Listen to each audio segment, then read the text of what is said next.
Yo, what's up guys? Welcome back to XJ for Life. In today's video, I'm going to be showing you how I installed this Auxbeam switch panel in my 1996 Jeep XJ. So yeah, let's get into it guys.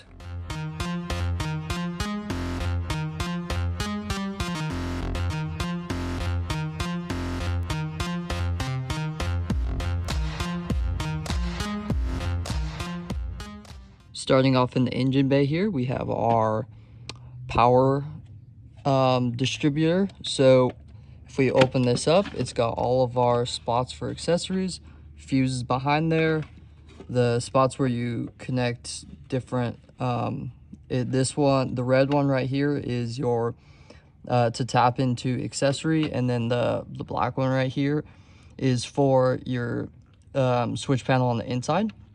And then we have our power and our ground. So the power comes around here and into our fuse block.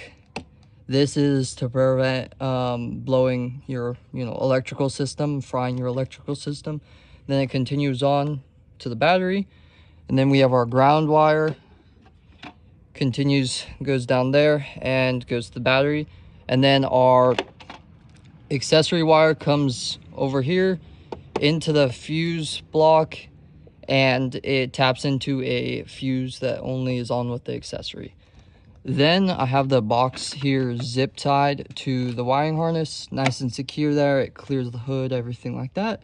And then we have the wire, the power wire for the switch panel on the inside, running along the wiring harness and down into a grommet over there. So let me go walk over there and show you guys. So on the other side here, the power wire, this one right here, goes through that grommet down where this wiring harness goes. So let's see, it's right there, that grommet. So that's where it goes through. So now let's go take a look on the inside and see what I did for the wiring and how that I get the switch panel in there.